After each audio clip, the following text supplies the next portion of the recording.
Hoy llega a Cosa de Hombres alguien genial. Es psicólogo clínico, psicoterapeuta y está especializado en terapia transpersonal e hipnosis. Se define como alguien que no trabaja de manera convencional y desde el día 1 en que hablamos entendió perfectamente de qué se trataba el formato, de lo que queremos lograr en este espacio. Seba Campos Cervera, muchas gracias por sumarte a Cosa de Hombres. Gio, es un placer realmente estar acá, que me hayan invitado con todo lo de la producción. Es la primera vez que estoy aceptando participar en un podcast, ¿verdad? Y me llamó mucho la atención el nombre, me gustó de qué va a tratar. Así que bueno, sí, estoy acá, soy psicólogo y trabajo, como vos dijiste, mis dos bases fundamentales son la psicoterapia transpersonal y la terapia ericksoniana, que realmente utilizo mucho la herramienta de la hipnosis ericksoniana. Que bueno, después supongo que hablaremos un poquito al respecto de ella. Correctísimo. Bueno, agradezco muchísimo que te hayas tomado el tiempo del trabajo y que hayas decidido participar. Para los que no te conocen, Seba, si tuvieras que describir qué es lo que haces y por qué lo haces, ¿cómo lo harías? Uf. ¿Qué es lo que hago? Bueno, lo que hago se entiende en el mundo de la psicoterapia como psicoterapia, ¿verdad? Atiendo personas en un consultorio. Digo trabajo de una forma no convencional porque sé que utilizo herramientas que de repente salen un poco del encuadre terapéutico convencional o conservador, te diría incluso acá en Paraguay todavía. ¿Por qué hago lo que hago? Yo creo que hago lo que hago porque hace poco una mentora mía me dijo, vos tenés que ser la persona que hubieses querido tener en algún momento de tu vida. Y creo que en algún momento de mi vida yo necesité un acompañamiento emocional de alguien que me pueda ayudar a transitar ciertas situaciones que yo estaba pasando. Y creo que desde ahí nació mi interés por la psicología y comprender el comportamiento de las demás personas y poder poner mi granito de arena en la vida de las otras personas, ¿verdad? Más allá de que la psicología en esencia busca la comprensión del comportamiento humano. Creo que eso. Qué lindo. Sí. Me encanta la respuesta. Y retrocedemos un poquitito y te pregunto, contame un poquito más de tu vida familiar, composición de familia, cuántos hijos son. Ok, nosotros somos 3 hijos, yo soy el del medio. Tengo una hermana mayor con quien me llevo 1 año y medio, un hermano menor que es 3 años más chico que yo. Y bueno, le tengo a mis dos padres que están rondando entre los 55 y 60 años. Ahora mismo no te puedo decir cuánto porque no sé. Pero por ahí, esa es mi familia. Hoy en día los 3 hermanos estamos comprometidos. Mi hermana acabó de tener un bebé, el primer nieto de la familia. Y bueno, ahora está creciendo de esa manera la familia. Sos el hijo del medio, el famoso hijo sándwich. Soy. Entonces, rápido y sobre el punto te pregunto, ¿existe de verdad algún motivo de por qué se le llama sándwich? No necesariamente en tu caso particular, pero en general el hijo del medio tiene o sea, ¿hay algo detrás del nombre de hijo sándwich? Sí, existe, si bien no se puede generalizar de que existe, porque en muchos casos cuando hay 3 hijos, te diría, incluso cuando hay 2 hijos, el hijo mayor o la hija mayor tiende a ser el hijo experimental, con quienes los padres quieren hacer todo bien, que les salga todo bien, que no pase nada malo, entonces le dan mucho control, están muy encima de esta persona, a veces tiende a haber mucha exigencia, no necesariamente conscientemente, a veces sin darse cuenta tienen esta exigencia. Después nace el segundo hijo, que bueno, viene a ser en este caso el hijo del medio. Y claro que hay atención también hacia el hijo del medio, claro que hay amor también hacia el hijo del medio. Pero si el tercer hijo o hija viene muy seguidamente, bueno, esa atención se pierde y se va al hijo más chiquito. Entonces, el hijo o la hija más grande, quien cargaba con todas las responsabilidades, pasa a ser como un mini o una mini adulta o adulto. El hijo o hija menor pasa a ser el centro de atención a quienes no necesariamente le exigen tanto como al hijo más grande, porque ya se dieron cuenta que no hace falta ser tan exigente para que los hijos salgan bien, ¿verdad? Entonces se permiten ser más libres, pero sí hay mucho más visualización de ese hijo o esa hija pequeño, porque bueno, llama la atención. Y es acá donde el hijo del medio tiende a sentirse medio perdido, medio, acá estoy, existo, háganme caso, ¿verdad? Yo también, está mi hija, la hermana mayor, el hermano mayor y el menor y yo, ¿verdad? No pasa en todos los casos, porque hay veces donde la brecha generacional entre el hijo del medio y el hijo menor ya es mucha, y el hijo del medio tiene 7, 8 años y ahí nace el hijo menor. Entonces el del medio ya no está más ahí queriendo llamar la atención, ¿verdad? Entonces sí, realmente, en muchos casos tiende a suceder esta situación en que el hijo menor no existe. Está el famoso TikTok que hablan, hola, yo soy el hijo del medio, y le cortan, ¿verdad? Pero no puedo hablar a nivel de base científica que eso exista algo comprobado. Ya. Decime, ¿siempre quisiste ser psicólogo o en todo caso, en qué momento te llama la atención la psicología? Eso es para un capítulo totalmente aparte por ahí la historia, porque yo estudié 2 años de ingeniería. Ah, mira. Bueno, yo fui el clásico hijo que quería seguir los pasos del papá, ya que la hermana mayor no iba a ser ingeniera, el papá es ingeniero, tiene una empresa de ingeniería, alguien tenía que ser ingeniero, el hermano menor probablemente no iba a ser, y dije, bueno, se va a hacer. Y lo simpático es que desde tercer grado me voy a la profesora particular de matemáticas, porque vos me preguntás 7 por 6 y no te voy a responder. Tengo que contar con los dedos y con las manos. Fueron 2 años muy feos de ingeniería porque me iba muy mal, muy, muy mal. Yo, si en ese momento hubiese hecho terapia, puedo asegurar que hubiese estado en un episodio depresivo. Hasta que dije, no doy más. Y bueno, me dijeron, ¿qué querés hacer de tu vida? No sé, le dije. Y bueno, tengo la bendición de que mis padres me pudieron decir, queremos que estudies inglés afuera. Anda a pensar lo que querés hacer mientras estudias idioma. Y me fui unos 5 meses a estudiar afuera mientras quería ver qué seguir, qué estudiar. Y como había pasado los exámenes de inglés en el extranjero, me permitieron tomar materias de universidad y ahí tomé introducción a la psicología y me encantó. Vine acá y la única carrera que mi papá nos pidió a los 3 hijos que no sigamos era psicología. Uf.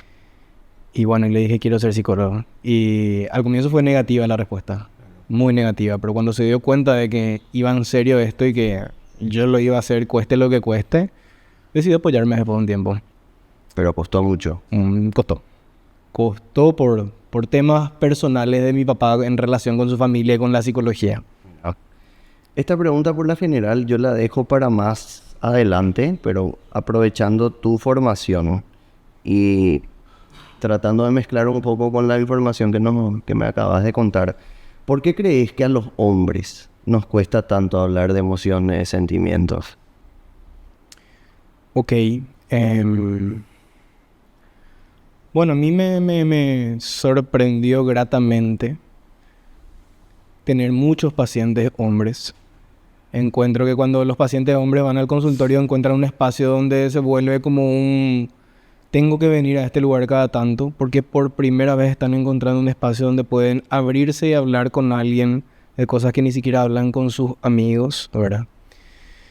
¿Por qué cuesta? Y mucho cuesta por la tradición y la cultura, ¿verdad? Es una transmisión de tradiciones en las cuales sabemos que nos criaron en este contexto de los hombres tienen que ser fuertes, los hombres no lloran, los hombres no pueden mostrar vulnerabilidad, no pueden mostrar miedo, tienen que sostener a la familia, tienen que sostener a la esposa. Entonces se crece en un contexto en el cual los hombres creen que ciertas emociones y sentimientos no son propias de lo, y acá entramos masculino, femenino, ¿verdad? De lo masculino, en teoría, ser hombre. Entonces se las reprimen. Se las reprimen y se van guardando en un cofre, no es que dejan de existir, buscan salir de otra manera nomás. Y ahí entran otras formas de expresión que no son tan sanas ni para uno mismo ni para la familia. Pero sí es algo que se transmite y es algo que se puede tremendamente cambiar, por suerte. Esa es otra forma de expresión que muchas veces tapamos, pueden conducir a abuso de sustancias, alcohol, a un mal carácter en casa, al portazo, o sea, tapar todos esos sentimientos reprimidos con alguna de esas cosas, ¿verdad? Totalmente. Esas ya son consecuencias, más que nada te diría. Porque existe algo que son emociones y sentimientos, ¿verdad? Las personas, o en la psicología se diferencia lo que es una emoción de un sentimiento, pero ambas son propias del ser humano, no de un hombre o una mujer. Pero si vos como hombre creces en un contexto en el cual te dicen, vos no podés sentir miedo, vos no podés mostrar debilidad, vos no tenés que mostrar duda, vos tenés que ser fuerte, o no puedes mostrar tristeza o no puedes ser tan delicado. ¿Qué pasa? Estos sentimientos y estas emociones no dejan de existir, se canalizan. Canalizar es dejar salir por otra vía. ¿Y por cuál vía vamos a dejar salir los hombres ciertas emociones y sentimientos que no son prohibidos? Por las que sí son propias de los hombres o por las que sí no están mal vistas en los hombres. Enojo, rabia, frustración. Y ahí ya entra toda esa seguidilla después de cosas, ¿verdad? Es decir, las emociones y los sentimientos no dejan de existir, buscan ser canalizadas y esto bajo ningún punto de vista justifica la violencia ni la agresión, ¿verdad? Pero desde este punto de vista se puede llegar a comprender. Claro. Es decir, que sería una obviedad, pero te hago la pregunta igual. La palabra psicólogo, psiquiatra, terapeuta, etcétera, sigue siendo un tabú hoy en la sociedad. Sí. Mucho más para el hombre. Sí. Mucho más la palabra psiquiatra que psicólogo, te diría. Hay como una escala de... Sí. Una vez me dijeron que decir terapia o terapeuta o hasta coach era luego un poco más cool, digamos. Sí. Decir psicólogo y decir psiquiatra sí que ya es luego una palabra de valientes. Totalmente. Totalmente. Poco a poco se está perdiendo el miedo a hacer terapia. Si yo te hablo porcentualmente, el mayor porcentaje de pacientes que llegan a mí, y yo solo trabajo con adultos y adultas, son mujeres.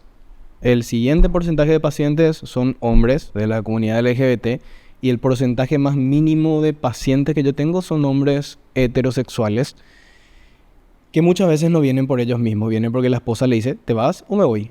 O la novia o alguien, ¿verdad? Y a veces no vienen de buenas ganas, pero bueno, encontramos la vuelta para que le termine gustando. La vez pasada estaba leyendo unas estadísticas que me parecieron brutales. Decía 8 de cada 10 pacientes que acuden a terapia son mujeres, sin embargo 8 de cada 10 suicidios son de hombres. Y agregar al estudio, la población carcelaria es, por cada 4 mujeres hay 21 hombres. Bien. Es decir, casi 93% de la población carcelaria mundial es compuesta por hombres. O sea, no sabemos procesar eso, las emociones y demás. Es cierto, estamos pasando de un extremo al otro, pero luego el índice de agresividad que tenemos, como bien lo demostraste, nos explicaste recién con las emociones con las que canalizamos más comúnmente los hombres, me parece un número súper alarmante. ¿Te parece que hay algo generacional en el tema de manifestar emociones? Es decir, a los hombres de antes, nuestros papás, nuestros abuelos, ¿considerabas que se los dejaba menos expresar sus emociones o ellos tenían menos herramientas para hacerlo? Sí, yo te diría que parte de mi trabajo con las personas es, y te puede sonar cliché, pero es que descubran que realmente todos tenemos las herramientas para hacerlo. Es decir, nuestros antepasados también tenían las herramientas, solamente que nadie les enseñaba a utilizar. Finalmente la herramienta es uno mismo, es el cuerpo, es la mente, es el lenguaje, y todos tenemos eso. Pero sí, acá creo que en algún momento llegamos a hablar lo de la generación de hombres enojados. Correcto. De padres enojados. Hay toda una generación de padres enojados, le digo yo, si buscas esto en internet, en Google, no vas a encontrar, ¿verdad? Porque es una teoría más bien observada que estudiada. Donde hay personas que, no sé, digamos que hoy en día están por los 60, 70 años, que justamente crecieron mucho más fuertemente con esta cultura de no a la vulnerabilidad, no al sentimentalismo, no a las emociones. Y acá es donde entramos a que si yo soy un hombre y crezco sin poder exteriorizar los sentimientos, voy a sacarlo por el enojo, por la rabia, por todo esto que sí es propio.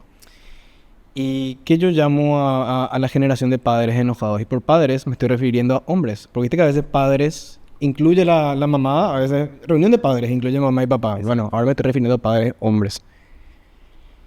Te voy a dar 2 ejemplos. La generación de padres enojados corresponde a esta generación de padres que caminan con el ceño fruncido. Que un papá que tiene un proyecto por el cual está trabajando hace 6 meses, el proyecto en ese día no le salió. Este es un padre, un hombre que nunca aprendió a gestionar sus emociones, nunca aprendió ni siquiera a identificar qué es lo que me está pasando, qué es lo que está habitando en mí, es enojo, es rabia, es tristeza, es decepción, no. Entonces el proyecto no le sale, porque sabemos cómo funciona acá en Paraguay todo, ¿verdad? Le dan a otra persona, y llega a su casa enojado con el ceño fruncido, azota la puerta, la esposa que quizá también volvió de trabajar y le estaba esperando con los hijos, está ahí, ya llegó el marido, la tensión se corta con un cuchillo, le tienen que cenan en silencio porque si hacen un ruido, el papá que seguro está mecha corta va a explotar, ¿verdad? Porque está rabioso. Entonces comen y se van cada uno a su pieza. Qué distinto hubiese sido la situación si este papá, cuando no le salió el proyecto, se hubiese dado el tiempo de intentar cerrar los ojos e identificar cómo me estoy sintiendo. Estoy preocupado porque de este proyecto me tenía que venir esta cantidad de ingresos. Estoy triste porque qué mucho trabajé para que le den a alguien por amiguismo. Estoy frustrado, me siento vulnerable. Y este papá puede llegar a su casa, cerrar la puerta con tranquilidad. Su esposa le puede recibir, le puede decir, mi amor, ¿te pasa algo? Y le dice, sí, amor, vos sabes que estoy preocupado porque no me salió este proyecto y contábamos con ese dinero. Y la esposa le puede decir, mira, bebé, quizá podemos ajustar esto económico, podemos ahorrar en esto, yo puedo trabajar más, no te preocupes. Los hijos le pueden abrazar, se le pueden subir al papá, le puede dar un beso, un abrazo, le pueden contener. Qué distinta sería la dinámica familiar con un hombre que sabe identificar qué ocurre dentro suyo. Es totalmente otra. O sea, hay una directa relación entre la vulnerabilidad o la manera de mostrar nuestra vulnerabilidad y nuestros vínculos. Sí, hay una estrecha relación porque como yo, papá, hombre, vamos más allá de ser papá, voy a conectar, por ejemplo, con mi pareja. ¿Cómo yo voy a tener un vínculo sincero, transparente y profundo si yo no sé conectar conmigo mismo? Uno de los propósitos de los seres humanos creo que está en la conexión, en el vincularnos. Y un vínculo genuino únicamente se tiene desde la apertura. La apertura exige vulnerabilidad. No necesariamente con todo el mundo, pero sí con los vínculos con quienes queremos, no sé, tener un mayor lazo, un lazo más fuerte. Entonces, si yo no puedo conectar conmigo mismo, muy difícilmente voy a poder conectar con mis hijos, con mi pareja, con mi familia, con mis amigos. Y esto pasa mucho en los grupos de amigos de hombres. Tanto están cerrados en ellos, tanto no hablan de sus cosas, que realmente la conexión queda ahí hasta cierto punto nomás, no va más allá, queda un punto superficial medio, no va a lo profundo. Finalmente, es muy loco que se terminan no conociendo entre ellos. Correcto. Yo te había comentado la anécdota justamente de que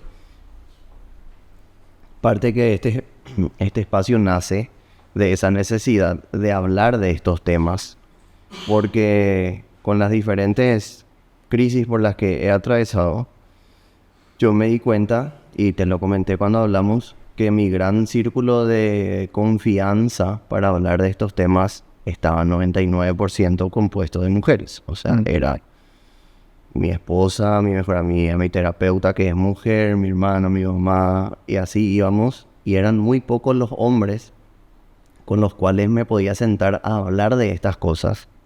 Y no es por una falta de interés, sino que era como una genuina incomodidad a no saber qué responder. Sí. Y llegué a hacer la prueba en asados de vínculos, de amigos, 4 o 5, y tirar estoy triste, por ejemplo.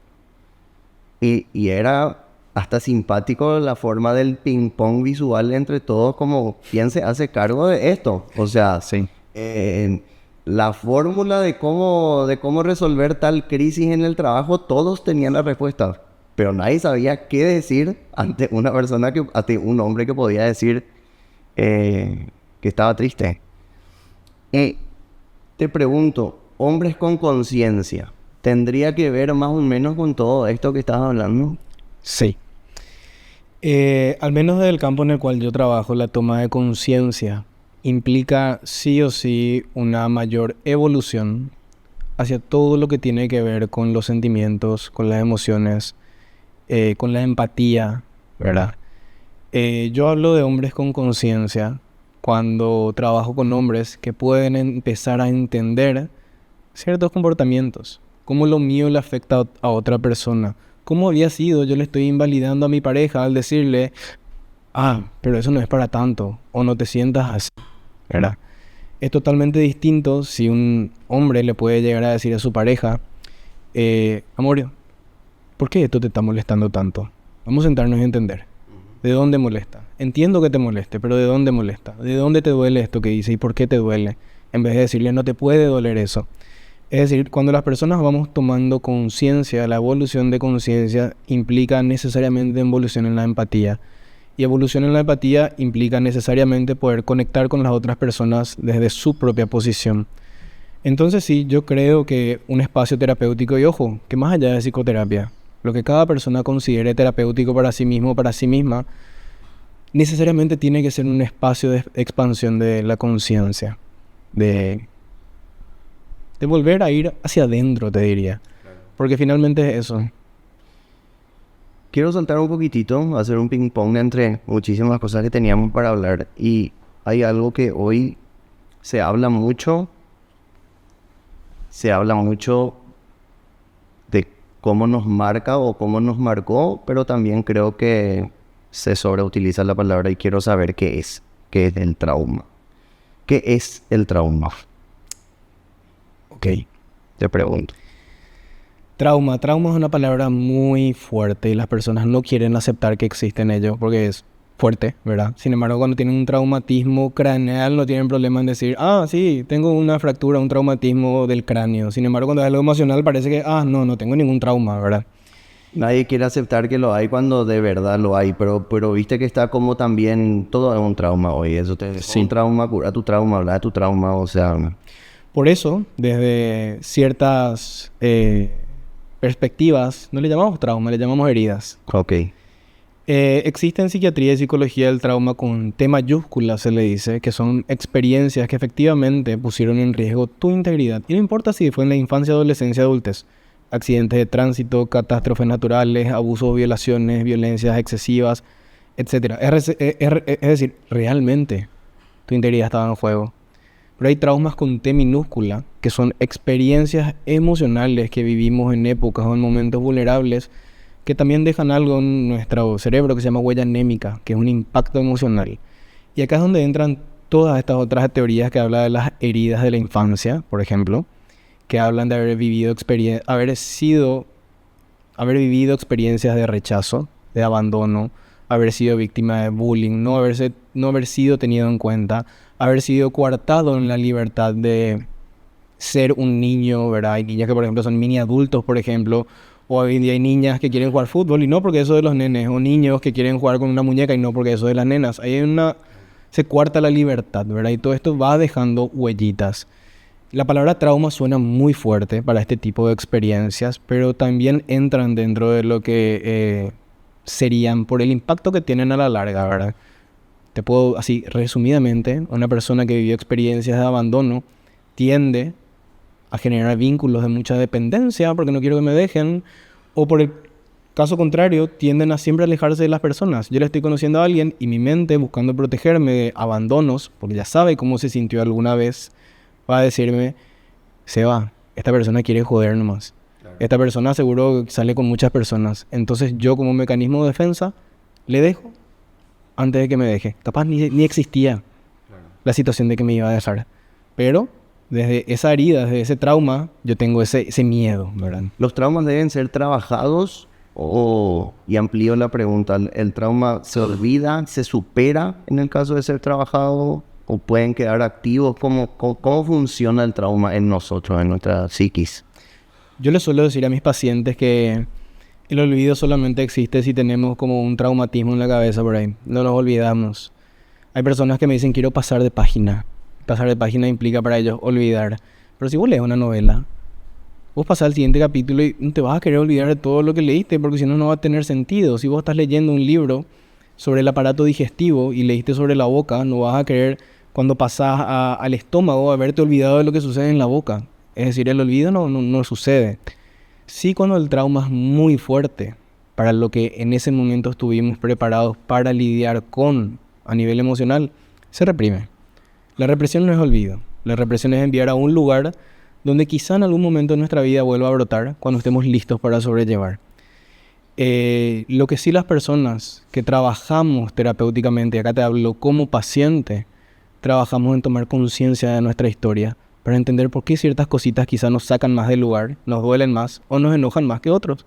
Porque si vos no tuviste una herida muy fuerte del abandono, probablemente no tengas esta necesidad de generar vínculos de dependencia como yo, que quizás sí lo tuve, pero quizás vos tuviste otras heridas de rechazo, por ejemplo, te sentiste rechazado.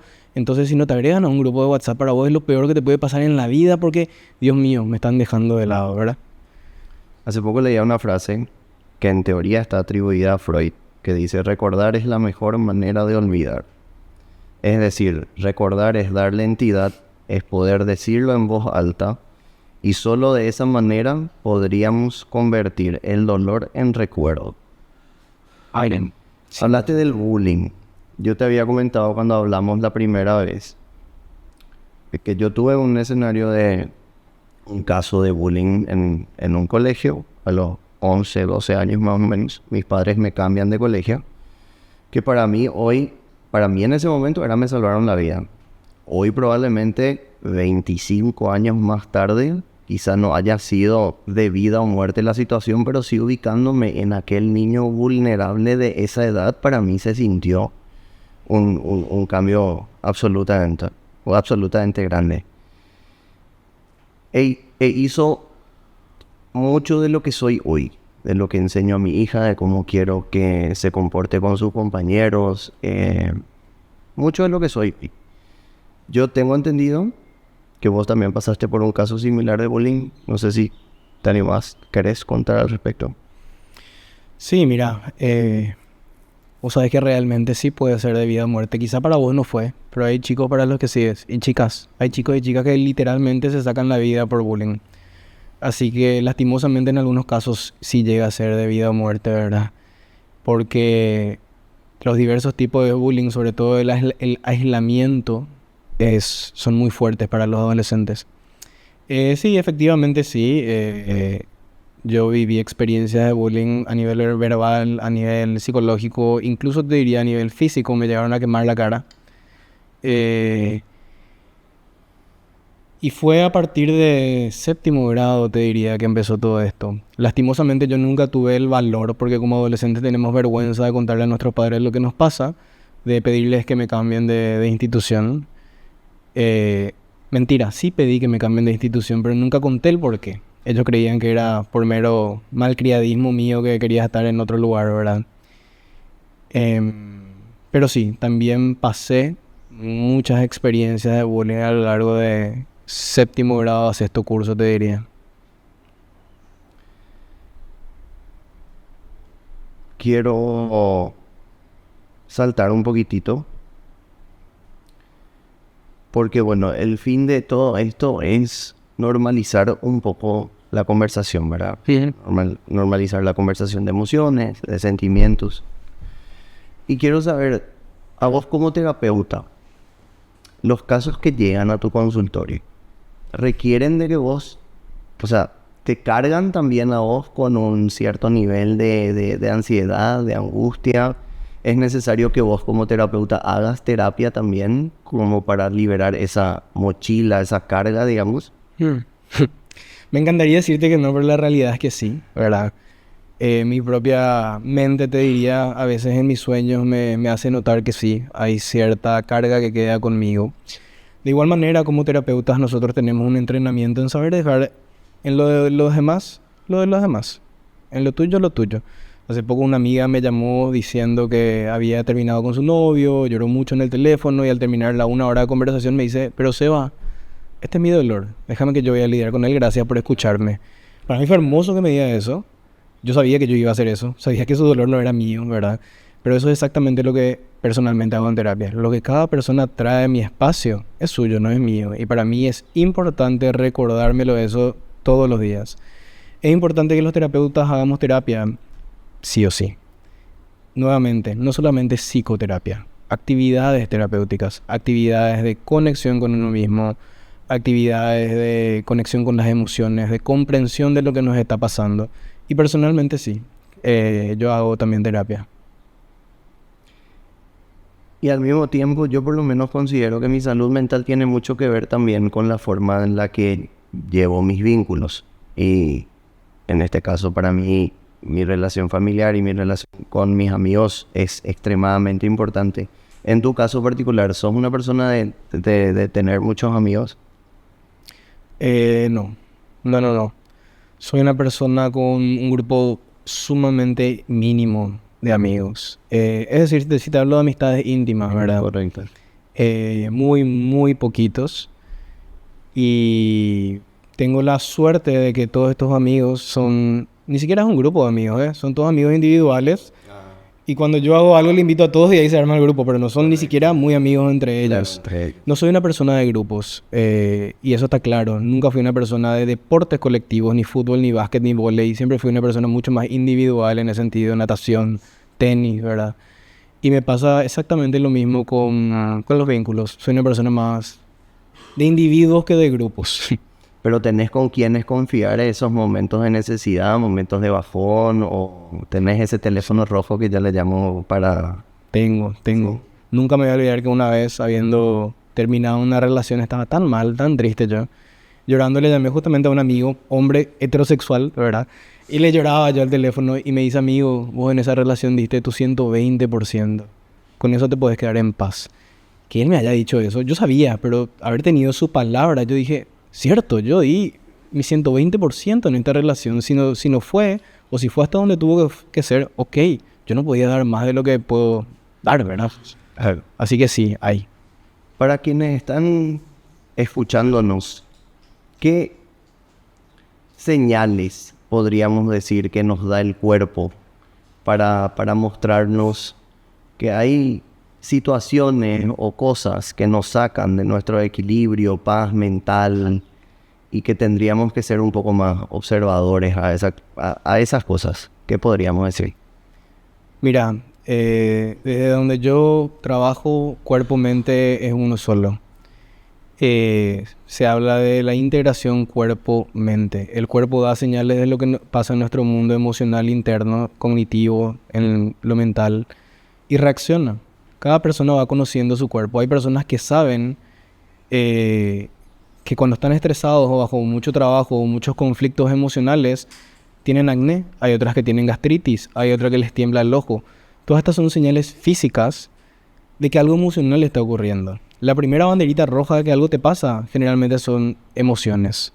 ¿Cómo me estoy sintiendo? Estoy decaído, estoy triste, tengo ataques de ira, estoy llorando sin entender por qué. Cuando no le hacemos caso a la primera banderita roja, aparece la segunda, que es el cuerpo, con las somatizaciones o enfermedades o síntomas psicosomáticos. Hay personas que tienen herpes cuando están estresadas, o sea, porque se les baja la defensa, gastritis, úlceras estomacales, hemorroides, cefaleas o migrañas o dolores de cabeza tensionales. Hasta me llegó un paciente con medio derrame facial por pico de estrés, que se fue a todos los médicos y no tenés nada, le dicen, ¿verdad? Y obviamente tenía muchísimo, solamente que nada que a nivel cuerpo te diría, ¿verdad? Esas son las señales. Y vos, como persona que sos capaz de identificar esas situaciones, ¿qué herramientas te sirven a vos para decir, bueno, esto a mí me sirve para... O sea, yo te digo, esto a mí me sirve y medito y salgo a correr y yo soy muy espiritual, entonces a mí me gusta rezar. ¿Qué herramientas a vos te funcionan como para recuperar de a poco ese equilibrio, esa paz? Mira, justo ayer escribí algo. Le estaba acariciando a una gata y la gata cerró sus ojitos cuando la acaricié. Y yo empecé a pensar, es que ahí está, ¿verdad? Ese es el secreto, es cerrar los ojos. ¿Por qué cerrar los ojos? Porque cuando las personas queremos sentir algo que nos gusta, cerramos los ojos. Si vos te vas a la playa y querés sentir el sol, cerrás los ojos. Si vos probás la lasaña de la abuela que tanto te gusta, cerrás los ojos. Si vos estás tocando el piano y conectás con la música, cerrás los ojos. Si vos le querés abrazar a la persona que amás y querés dar un abrazo, un beso sincero, cerrás los ojos. Si querés oler un perfume que te gusta mucho, cerrás los ojos. Entonces, es muy loco como las personas, cuando queremos afinar nuestros sentidos, cerramos los ojos. Y si queremos empezar a conocernos realmente, también tenemos que cerrar los ojos, que es lo que es en parte meditar, aunque también se puede meditar con los ojos abiertos, y preguntarnos qué está pasando ahí adentro, ¿verdad? Y a mucha gente le da miedo cerrar los ojos y saber qué va a encontrar. Sin embargo, lo que encontramos ahí somos nosotros, ¿verdad? No nos va a hacer daño. Cerrar los ojos. Esa es una recomendación que todavía no la había escuchado. Está buenísimo. 2 preguntas finales, Sebas. ¿Qué dirías que es lo más importante que estás haciendo hoy para aumentar tu salud mental? Para asegurar, para tratar de tenerla más tranquila. Hacer las cosas lento. Creo, no te voy a mentir si sé en dónde nació el tema fast food, pero nació en Europa. Y luego un tiempo del cual nació el movimiento de fast food, de comida rápida, nació el movimiento de slow food, con una premisa de que lo que se hace lento es más nutritivo. Lo que se cultiva y lo que crece y lo que toma tiempo nutre más. ¿Qué pasa? Así también funcionamos las personas. Tenemos cierto nivel de velocidad al cual podemos llegar, pero no por eso es sano llegar a ese nivel de velocidad. Haciendo lento las cosas disfrutamos mucho más de absolutamente todo el día. Mi primer paciente es a las 7:30 de la mañana, pero yo me levanto a las 5:45 para hacer las cosas a mi ritmo y a mi manera. Y para mí, calidad de vida y salud mental es hacer las cosas lento. Por eso también llegué tan temprano de acá. Porque me voy tranquilo, salgo bastante antes del tiempo, me organizo por eso. Porque a mí andar apurado no me funciona. Me parece tan fantástico el consejo. Porque yo te digo, es la primera vez que grabamos de tarde. Nunca tuve tanto tiempo y nunca vine tan tarde. Y vos no sabes lo neurótico que vine hoy. A preparar todo, a hacer todo lo que le damos en casa, tirar el portazo, o sea, todo lo que el manual dice que no tenés que hacer para tener un resto de tarde tranquilo, lo hice solamente porque no administré bien mi tiempo, así que hacerlo con calma, perfecto. Sin tener en cuenta todo lo que hablamos, ¿por qué dirías que aceptaste venir a este espacio? Me llamó la atención el nombre, realmente. Me llamó la atención el nombre porque yo sé que a amigos, familiares y a pacientes le va a llamar la atención decir, ¿por qué Sebas está en un podcast que se llama Cosa de Hombres? Porque ya hay una asociación de hombres con machismo necesariamente, ¿verdad? Y al ver de qué se trataba tu podcast, ¿por qué es Cosa de Hombres? Porque somos hombres, ¿verdad?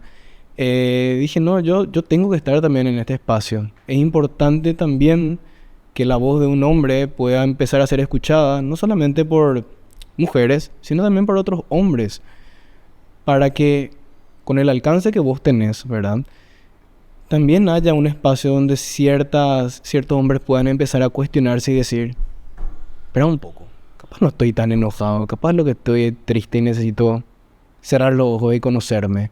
O capaz una chica escucha este podcast y dice, esto le pasa a mi novio, a mi marido, a mi hermano, ¿verdad? Y le manda este podcast y este hermano puede llegar a interiorizar. Y bueno, si tiene la capacidad de abrirse y aceptar las cosas, decir, sí, esto realmente me está pasando, y puede empezar a buscar ayuda, puede empezar a buscar a alguien que le acompañe en un proceso de autoconocimiento, de introspección. Entonces, me pareció participar de este podcast llamando así un poco polémico, ¿verdad? Porque sé que a la gente le va a causar curiosidad, pero también demasiado necesario. Seba, querido, agradezco enormemente el que te hayas tomado el tiempo de compartir conmigo esta charla. Espero que vamos a poder sentarnos a hablar.